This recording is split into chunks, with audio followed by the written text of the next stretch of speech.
You gotta be kidding. Nothing's been recorded. Oh my goodness. Some Oh of my it God. Well, we have a half an hour to go all the way through all of that again. we could because there was some really rich information in there. So true. And well, if you want me to, I certainly can start over and ask you this. How about Um we do those two questions next week, and you take me to the third question, and we can start next week with those first two questions. I apologize, everybody. Carolyn and I had a lot of fun and covered a lot of ground synergistically, as we always do. And it related to life, it related to fibrocystic breast, estrogen dominance. So we're going to revisit it and record it next Tuesday. yes, and I have the questions right Because here we've been chatting away here for an ourselves. hour without me pressing the right computer button here. I apologize, folks. And it's okay because it's lighthearted because as we just finished talking about, we need not stress about that and worry and cause a lot of estrogen Good, dominance. good point. True though, you know? I mean, it's okay. No mistakes, right? Yes. Well, question number 3 is going to come up. Uh-oh, I don't know where you went. There you are. Okay. When prepping, and I've never heard of this actually, but when prepping for a 4-point saliva test for your hormones, how long do you recommend being off of hormones for this particular test? Well, salivary testing, hormones. Interested in salivary testing, and by doing saliva, and I did 3 of them, the results were so bizarre in patients' clinical that I abandoned them testing. You're breaking up. And oh my goodness. Can you hear me now? I can. I Testing. can't. Uh-oh.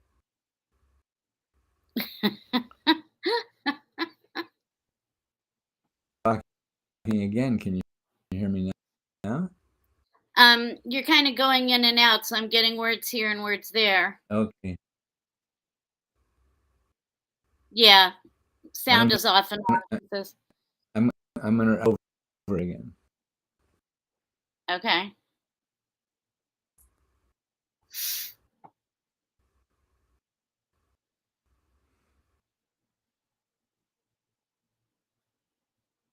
Well, hi everybody.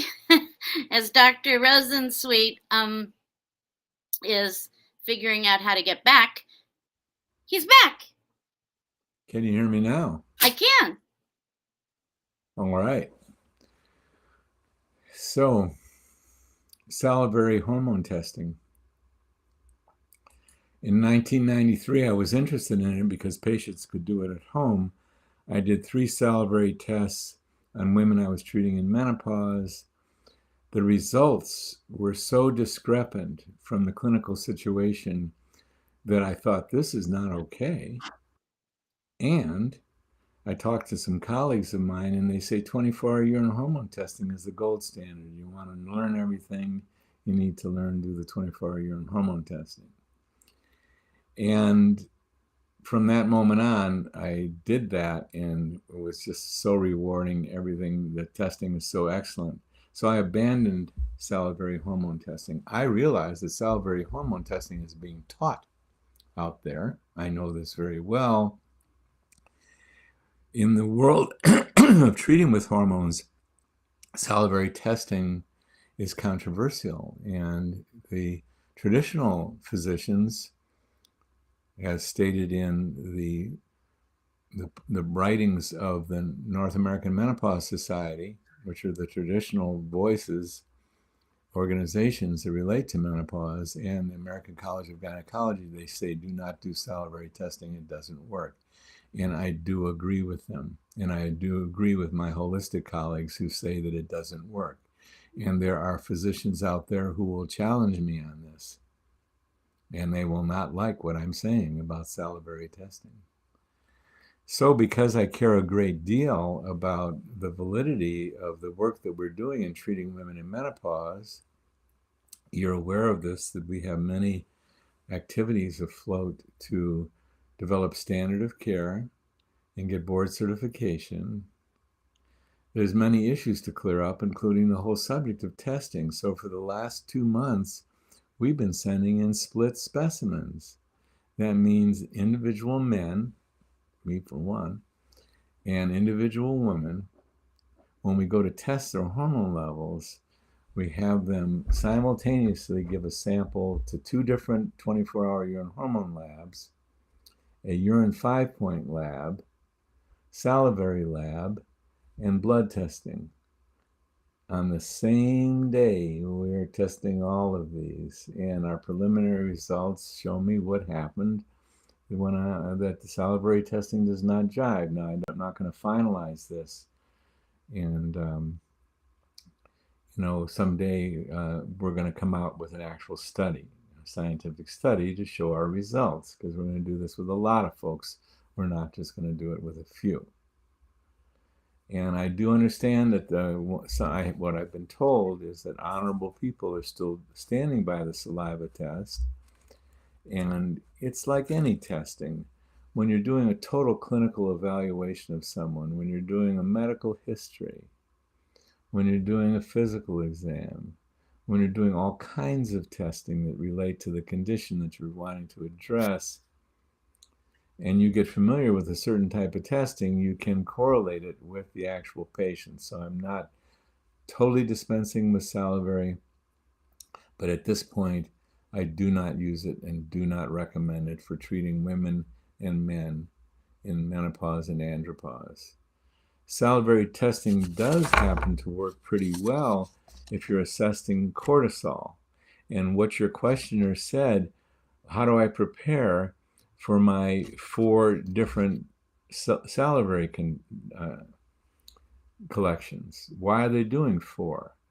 Because when you produce your cortisol and the pattern in which you produce your cortisol matters. So salivary testing can be valid for assessing cortisol. So if you're only assessing cortisol and or DHEA, both of which are present in great quantities and can be assessed by salivary testing, you get to see the pattern of output. Ordinarily, the pattern of output should show high cortisol in the morning, preparing you for your day, and it gradually declining over time. Yeah, well, there's some people who put out low levels of cortisol in the morning and they gradually increase throughout the day to where they're trying to go to sleep. They got high levels of cortisol. So it can have some clinical value to demonstrate that reverse cortisol output thing, where you can't sleep because you're swimming in a pool of cortisol. So I don't ever do that, because on the 24-hour urine hormone test, we do assess cortisol and the other corticosteroids. And we get to see if someone's got elevated corticosteroids or if they got low corticosteroids. More commonly, it's lowish, especially midlife on, because people put too much of a strain on the system for so long, they can no longer keep up with their demands.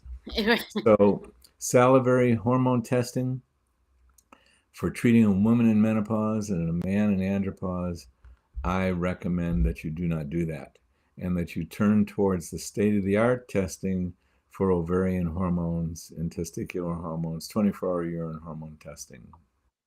Got it. And I'm well aware that that is certainly your way, and I've known this for quite some time. Um, the the other part of this question that's interesting, that I always like what you have to say about this, is how long do you recommend being off of hormones? Like, Well, the whole purpose of testing a woman or a man that you are treating is to see what are their levels of hormones while they're taking them. Yeah, right.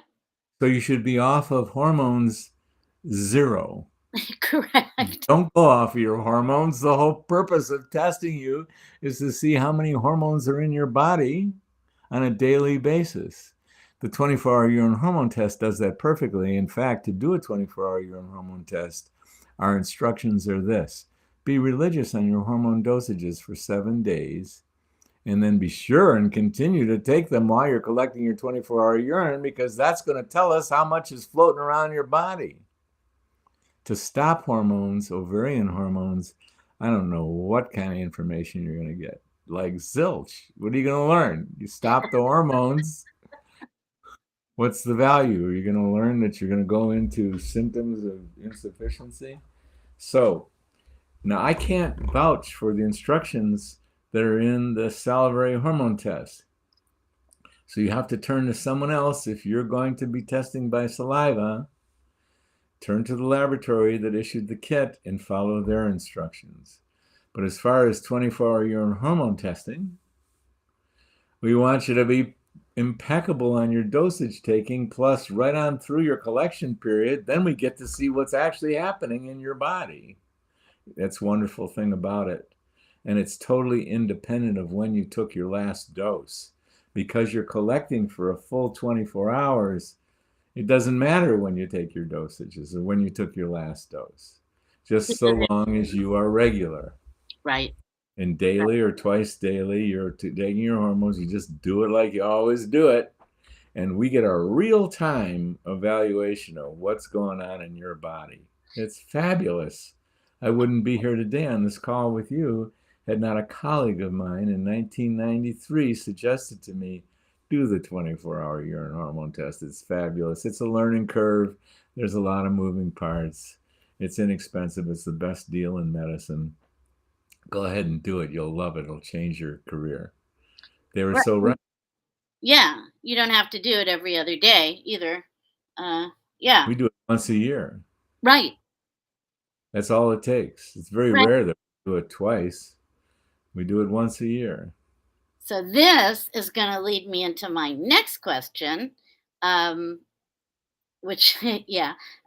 What, Dr. Rosensweet, are the good questions that one can ask her potential provider to make sure that that provider is an expert in treating menopause?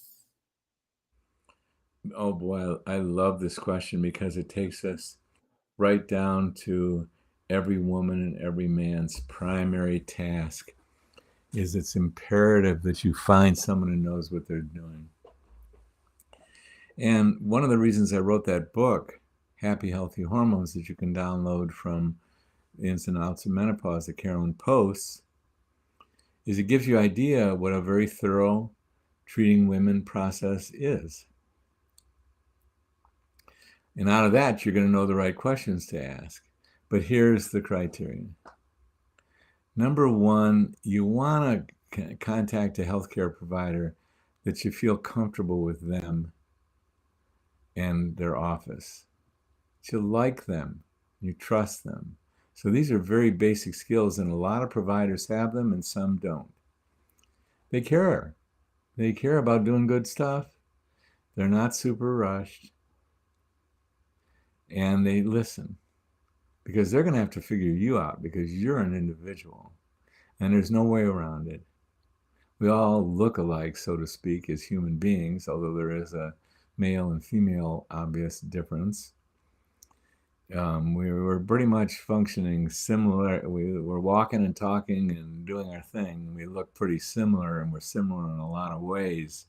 But there's an individual difference, woman to woman and man to man, that it calls for individualizing the therapy. So you've got to have someone who is going to be willing to pay attention and listen to you and cooperate with you. Ideally, they've had some good training, but how do you find that out? It's not taught in medical school of any kind. So they have to have done additional training. And maybe the office manager will reveal that, because you'll just be able to speak to the office manager usually. Sometimes you'll be able to speak to the provider to interview them. A good provider will do this. They'll give you free 15 minutes on the phone or on Zoom, because they care about the fit is proper. So they like to interview you, and they know that you like to interview them. That's helpful. Very. And then ideally, I mean, for sure, you want them to be advocates of compounded bioidentical hormones. The hormones that you will be treated with are coming from compounding pharmacies. This is the proper care. This way, you're going to get the right estrogen, called biased. You want to be sure they're using biased rather than pure estradiol. You're going to get the right topical estrogens, which is biased, and topical testosterone. You need testosterone. You want to be sure that they are advocates of treating with testosterone. And progesterone you can give orally, although we always start with topical, and you want DHEAs. You want them to be very familiar with this. Best case scenario, they're doing 24-hour urine hormone testing. If they're doing 24-hour urine hormone testing, they have figured it out. They're going out of their way. Now, you're not going to necessarily find that commonly, so you'll have to use other criteria. So these are some qualifications: that you like them, that they listen to you, that they're prescribing compounded bioidentical hormones, and that they're doing proper testing, 24-hour urine hormone testing. You may not get the latter. Then read Happy Healthy Hormones, and you'll be able to be partners. That's why I wrote the book. Back when I started out, I'm a man. These hormones were not going into my body. I figured the best thing I could do is teach women a certain amount that they needed to know about how this process went. And then we'd team it and figure it out. And we'd start on low dosages and gradually increase. And we So you would use. learned a lot from women, actually. Pardon? You learned a lot from women. You betcha I did. Because I was coming up with these ideas. Yeah, well, great. How does it play out?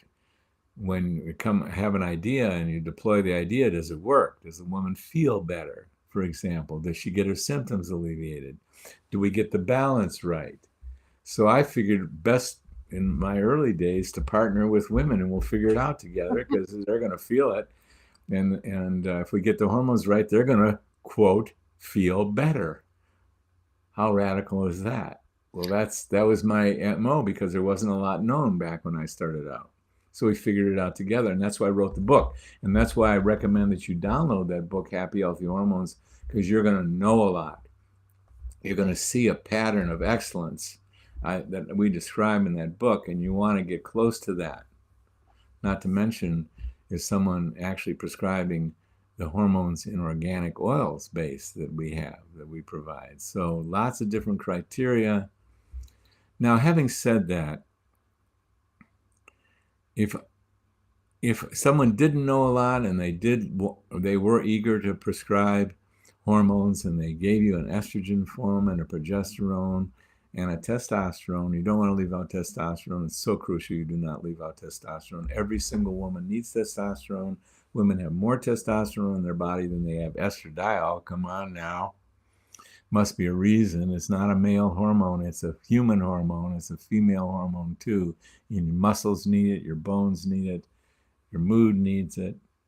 So they got to be prescribing testosterone. That's one of the criteria that you're using. And they got to be proponents of hormones. And you don't want anybody to scare you, because if they're scaring you, they are the wrong person. They are not familiar with the medical literature and the medical research.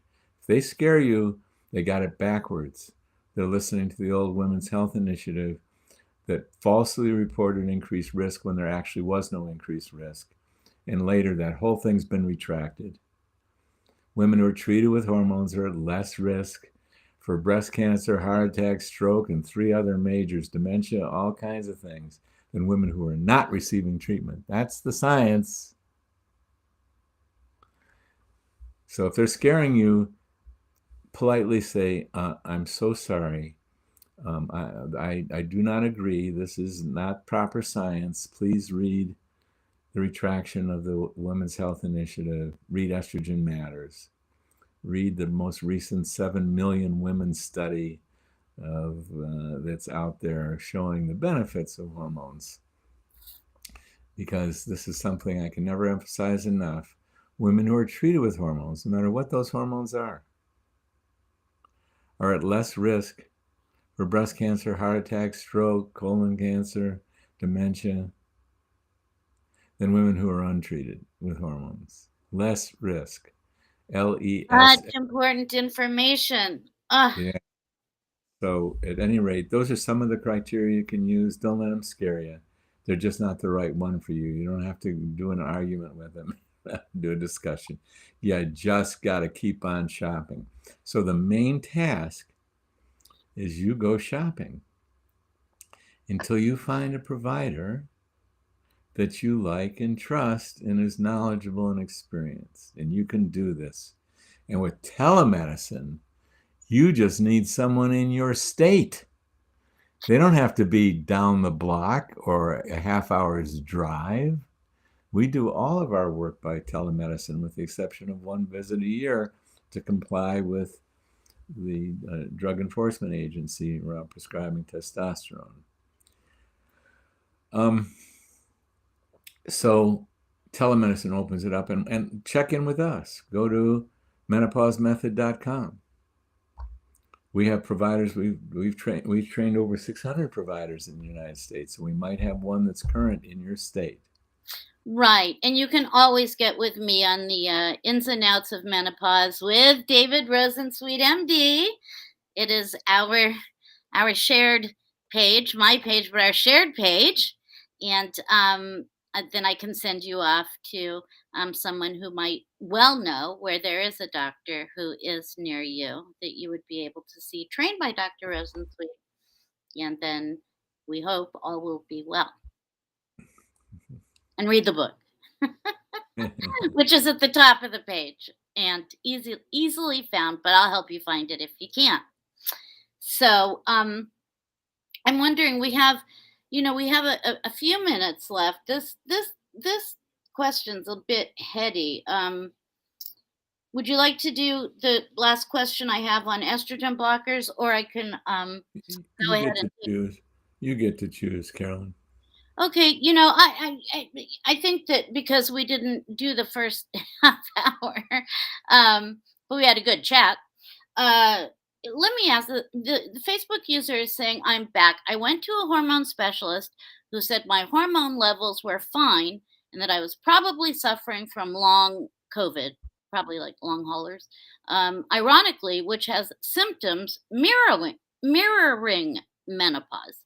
I'm still suffering, and I'm glad you mentioned cortisol hormones today.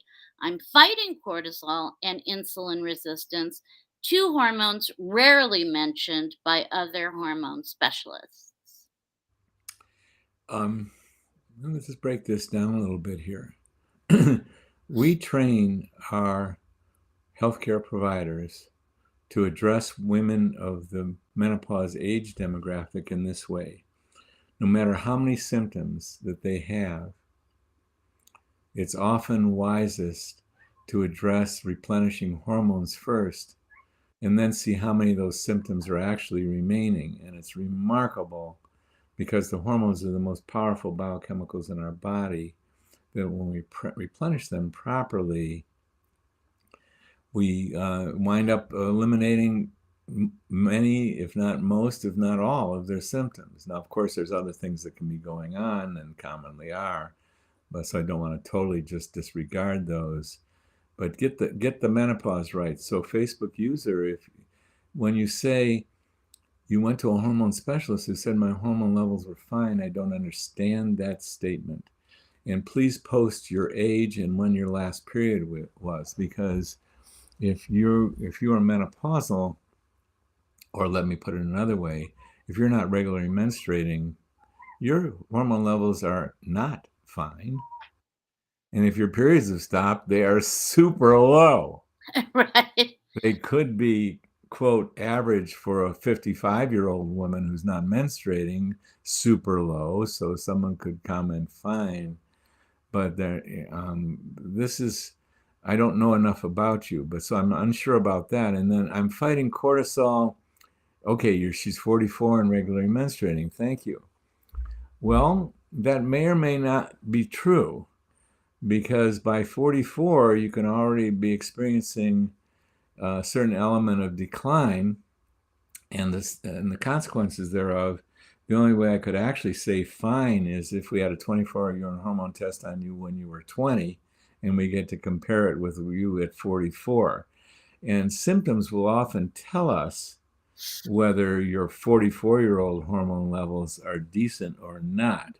Regularly menstruating can really speak to decent hormone levels, but I wouldn't totally rule it out because you're saying, ironically, some of the symptoms you have mirroring menopause. Well, I'd like to know what those symptoms are because if you are having symptoms that are common in menopause, then you want to do a trial, right? And that's not rocket surgery. Is if you have symptoms that could be from low estrogen or low progesterone, you do a trial of the right amount of estrogen and the right amount of progesterone. And if those symptoms get alleviated, your hormone levels were not fine. If you do a trial and you get symptoms of estrogen overdose, whoops, got to look elsewhere. You stop the hormones, no foul, no problem. You just stop the hormones and you go looking elsewhere. So someone needs to understand your long symptom list or not. And maybe you're going to tell us what they are in the next 3 minutes, which is all I have. I have a hard stop today. Brain fog, anxiety, depression, hot flushes, insomnia. Sounds familiar? Yeah. These are, I would first address the menopause. Please read our book. First address replenishing progesterone, anxiety, depression, and estrogen too, biased, hot flushes. You ain't getting hot flushes from the most common cause of hot flushes in a 44-year-old woman who's even regularly menstruating is your estrogen levels just weren't what they were. So you do a trial because these things are so safe when properly administered. And yes, I recommend Jim Herntzer. Oh, He's with Las Colinas Pharmacy. He's a pharmacist. He's very skilled at this. And there's others that we recommend. Just contact our menopausemethod.com, and we have other providers that we've trained or are good providers in Texas itself. Yeah, that's your job. You want to take a look for brain fog. You want to look at the hormone depletion because we have had many women who are menstruating regularly. They're in their mid 40s. They don't, but they're still getting exactly what you got: anxiety, depression, hot flushes, insomnia, and brain fog. none Ooh, that are fun. what do? You replenish the hormones and see if it works. And if it works, this was hormone depletion, very possible in a 44-year-old. You're just not cruising on optimal hormone levels for your age. Start there. If that doesn't work, then you do have to circle back and try and understand the underlying reasons why you're not feeling well. And I know you Carolyn have a Shapiro. Carolyn Good. Shapiro. So good. So good to see you. It is always so good to We're see you. not recording the first half hour that we had a wonderful discussion. We'll pick it up next Tuesday. Tell all your friends to come on in about 30 minutes in to our Facebook Live. Yeah, Jim Hertzer's pretty amazing. And you guys did an interview with us. If I can find it, I would like to replay that. That was a great, great interview you did with Yeah. him. Lovely He's man. a pharmacist and he has connections with doctors, so he can suggest to the doctors what the right thing to do is. But there's others, so just go to menopausemethod.com and seek out a therapist. Someone will contact you. Indeed. Well, you know what, Dr. Rosensweet? That half hour was well worth it. It was so good to see you. And You too, Carolyn. It's good to see you, Carolyn. thank you. I'm going to wish you a really great week. We will get together again on Tuesday And I will present the questions again that we went through. And wishing everybody a wonderful weekend. Happy for those of you that know what I'm talking about. And just enjoy, as we talked about at the beginning, fun, love, laughter, dealing with the stress response correctly, and just being kind to one another. Yeah. All right, Carolyn, I'm going to sign off. Until next week. Until next week, we will see everybody later.